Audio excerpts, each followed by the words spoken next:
Hello, welcome to Tej education. तो साथियों, आज हम इस वीडियो में टॉप प्रश्न आपके परीक्षा के लिए देखने वाले हैं। तो वीडियो को अंत तक देखिएगा और साथियों, आपको स्क्रीन पर जो बुक्स आपको दिख रही हैं तो आप ये पूरी बुक्स ले सकते हैं। इन किताब की लिंक मैंने वीडियो के नीचे डिस्क्रिप्शन में दे रखी है। सबसे पहला हमारा प्रश्न है कि हमारी आँख की फोटोग्राफिक फिल्म किसके समान होती है। तो आप हमेशा याद रखना कि हमारी आँख की जो फोटोग्राफिक फिल्म होती है यह श्वेत मंडल के समान होती है। किसके समान साथियों? श्वेत मंडल के समान होती है। प्रश्न है कि सेल्सियस मापदंड पर परम शून्य क्या होता है। किस पर साथियों? सेल्सियस मापदंड पर परम शून्य का जो है आपको साथियों स्केल पर वैल्यू बता देनी। तो आप याद रखना परम शून्य साथियों मान होता है सेल्सियस पैमाने पर ये होता है साथियों -273 डिग्री सेल्सियस। ठीक है, सेल्सियस पैमाने पर। नेक्स्ट प्रश्न है, साबुन की पतली पट्टी साबुन के बुलबुलों पर जो रंग दिखता है वह एक घटना के कारण होता है और ये घटना साथियों क्या कहलाती है। तो आप हमेशा याद रखना कि साबुन के बुलबुलों पर जो रंग दिखते हैं ना भाई, ये कौन सी घटना के कारण? तो आप याद रखना यह व्यतिकरण की घटना के कारण साथियों साबुन के बुलबुले पर हमें इंद्रधनुष की तरह रंग दिखते हैं। ठीक है। प्रश्न है कि पानी में रखा मार्बल बड़ा दिखाई देता है क्योंकि पानी किस रूप में भाई कार्य कर रहा होता है। तो पानी में जब कोई मार्बल का टुकड़ा जला रहता है या फिर कोई भी पत्थर का टुकड़ा जला रहता है तो हमें साथियों वह बड़ा दिखाई देता है। ऐसा क्यों? पानी इस समय जो है किस रूप में कार्य कर रहा होता है। तो आप याद रखना पानी साथियों उत्तल लेंस और आवर्धक लेंस के रूप में साथियों क्या है कार्य कर रहा होता है। ठीक। नेक्स्ट प्रश्न है कि एक वर्णांध व्यक्ति के बारे में साथियों निम्नलिखित में से क्या बात बिल्कुल सही है। तो आप हमेशा याद रखना कि जो वर्णांध व्यक्ति होता है ना साथियों, यह सफेद रंग की सभी वस्तुओं को क्या है देख सकता है। वर्णांध व्यक्ति क्या है? सफेद रंग की वस्तुओं को साथियों देख सकता है। ठीक है, विकल्प बी इसका सही जवाब है। चलिए अगला प्रश्न है कि सूर्य का वास्तविक प्रतिबिंब किसके द्वारा बनता है। जल्दी से आंसर कमेंट करें साथियों। सूर्य का जो वास्तविक प्रतिबिंब है ना यह किसके द्वारा बनता है। तो आप हमेशा याद रखना अवतल दर्पण के द्वारा साथियों क्या है सूर्य का वास्तविक प्रतिबिंब जो है बनता है। इतना पे याद रखना। ठीक। नेक्स्ट प्रश्न है कि निम्न में से कौन सा वास्तविक प्रतिबिंब बनाने में प्रयोग में लाया जा सकता है। तो आप याद रखना वास्तविक प्रतिबिंब बनाने में भाई प्रयोग में लाया जा सकता है एकमात्र कौन? उत्तल दर्पण। कौन साथियों? एकमात्र उत्तल दर्पण है जो कि वास्तविक प्रतिबिंब बनाने में भाई यूज में या प्रयोग में लाया जा सकता है। नेक्स्ट प्रश्न है कि जल में जलमग्न एक वस्तु वायु की अपेक्षा कम वजनी प्रतीत होती है, ऐसा क्यों? तो भाई जल में जलमग्न एक वस्तु जो रहती है, ठीक है, जल में डूबी हुई वस्तु वह वायु की अपेक्षा क्या है भाई कम वजन की प्रतीत होती है। ऐसा इसीलिए क्योंकि उस समय जो है उस वस्तु पर क्या है साथियों जल के द्वारा क्या है एक ऊर्ध्व बल कार्य कर रहा होता है। ठीक है भाई, विकल्प ए इसका सही जवाब है।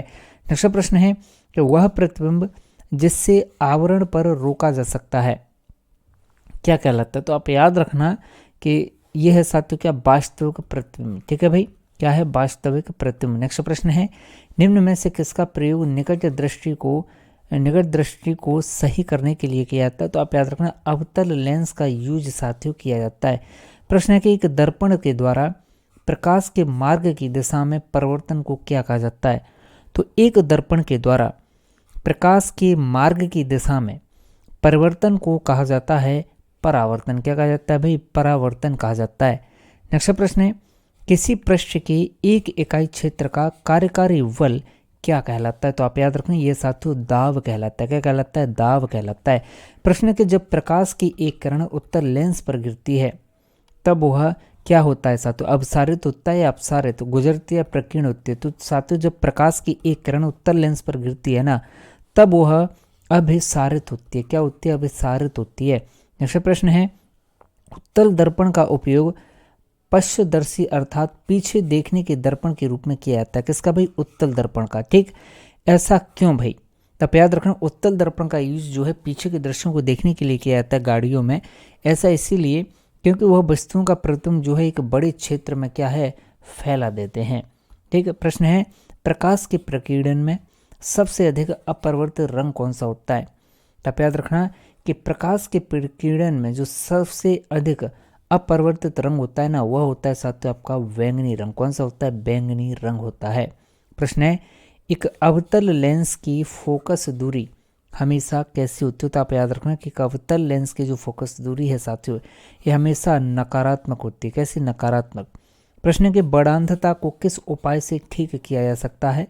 बहुत अच्छा प्रश्न है, वेरी वेरी मोस्ट है। तो आप याद रखना कि वरांधता को साथियों ठीक किया जा सकता है इनमें से कोई नहीं। ठीक है, विकल्प डी इसका सही जवाब है।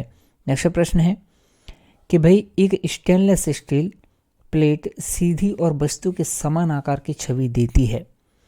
यहाँ पर जो स्टेनलेस स्टील है ना भाई, ये किस तरह से कार्य कर रही है?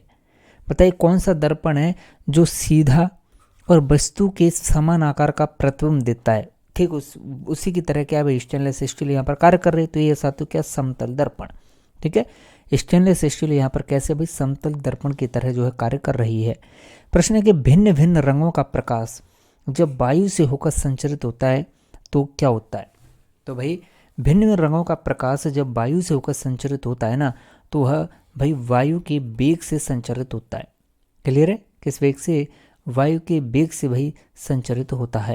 नेक्स्ट प्रश्न है, एक परावर्तक सतह अंदर की ओर कैसी है? वक्रीय है। यह निर्मित दर्पण कौन सा होगा साथियों? तो परावर्तक सतह अगर अंदर की ओर भाइयों कैसी है? वक्रीय है। तो यहाँ पर जो निर्मित दर्पण है ना, वह कैसा होगा? हमेशा याद रखना, वह अवतल होगा। कैसा होगा? अवतल होगा। प्रश्न के कौन सा प्राकृतिक प्रतिदीप्त वाला प्रकाश स्रोत है? तो प्राकृतिक प्रतिदीप्त वाला जो प्रकाश स्रोत है ना, वो है साथियों आपका सूर्य। कौन सा है? सूर्य है। नेक्स्ट प्रश्न के हम एक इंद्रधनुष के रंगों की मिश्रित करें, अगर इंद्रधनुष के रंगों को अगर मिश्रित करें तो हम कैसा प्रकाश पाएंगे? तो आप याद रखना, अगर हम इंद्रधनुष के रंगों को साथियों मिश्रित करेंगे ना, तो हम एक प्रकाश पाएंगे साथियों। कैसा? रंगहीन प्रकाश। कैसा साथियों? रंगहीन